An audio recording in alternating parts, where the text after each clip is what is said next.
ED ने आम आदमी पार्टी के एक और बड़े नेता के ठिकानों पर छापेमारी की है। इस बार ईडी के निशाने पर हैं पंजाब सरकार के वरिष्ठ मंत्री और आम आदमी पार्टी के बड़े नेता संजीव अरोड़ा।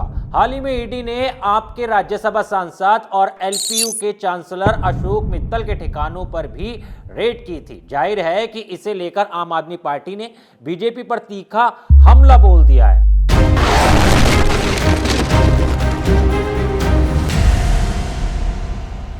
नमस्कार दोस्तों, बोले भारत देख रहे हैं आप और मैं हूं आपके साथ ऋषभ चौहान। दरअसल केंद्र सरकार की एजेंसी ईडी ने शुक्रवार को संजीव अरोड़ा के घर समेत कई लोकेशनों पर छापेमारी की। ईडी के एक्शन को मनी लॉन्ड्रिंग और जमीन के सौदे में कथित वित्तीय गड़बड़ियों की जांच से जुड़ा बताया जा रहा है। ईडी की टीम आज सुबह पंजाब के लुधियाना में राज्य के मंत्री संजीव अरोड़ा के घर जा पहुंची।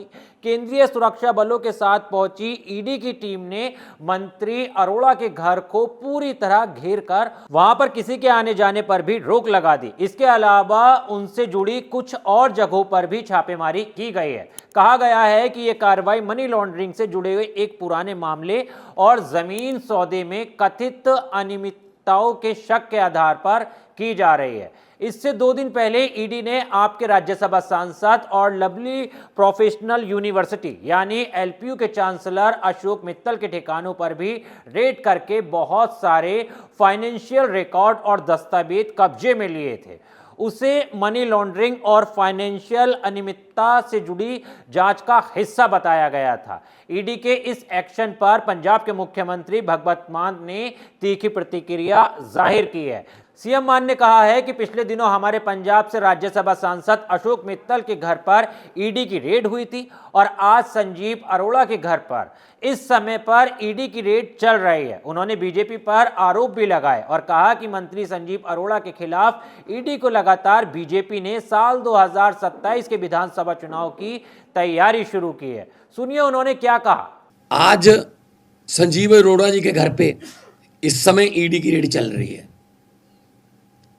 संजीव अरोड़ा जी हमारे बिजली मंत्री हैं, हमारे लोकल बॉडीज मिनिस्टर हैं। बुरी तरह से उन्होंने बीजेपी को हराया था बाई इलेक्शन में लुधियाना से, तो आज वो भी दागी हो गए। मतलब क्या है? मतलब है बीजेपी द्वारा 2027 के विधानसभा की चुनाव की तैयारी शुरू।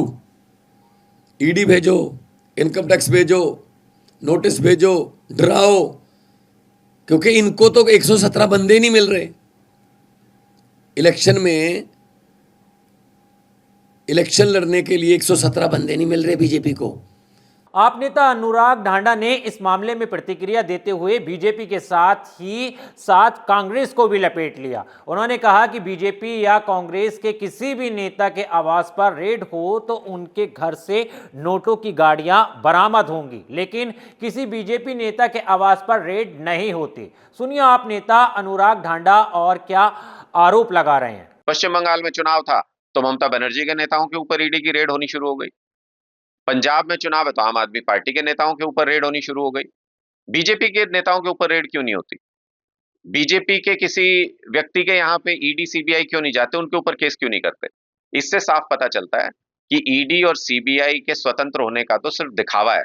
अब तो वो भी नहीं रहा, क्योंकि अमित शाह जी ने एक टीवी कार्यक्रम में खुल के कहा कि हमने अरविंद केजरीवाल को बरी करने के खिलाफ अपील कर दी है। अपील करी थी सीबीआई ने, अमित शाह जी कह रहे हैं उन्होंने अपील कर दी है, तो इसका मतलब सीबीआई और वो एक ही बात है।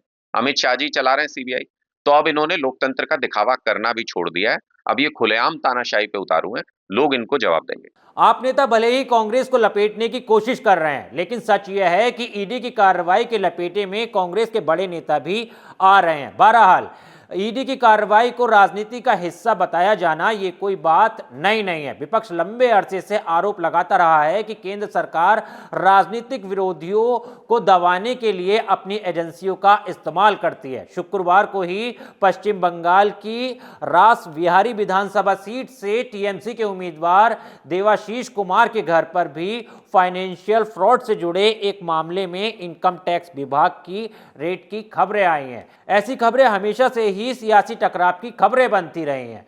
सरकार इस तरह के कदमों को निष्पक्ष कानूनी कार्रवाई का हिस्सा बताती है, जबकि विपक्ष इसे सियासी बदले और विरोधियों को डराने की कोशिश बताता है। ऐसे मामले में आपको किसकी बात ज्यादा सही लगती है? अपनी राय कमेंट में जरूर बताइएगा। हमारा ये वीडियो आपको पसंद आया हो तो वीडियो को लाइक कीजिएगा, शेयर कीजिएगा और बोले भारत को सब्सक्राइब करना मत भूलिएगा।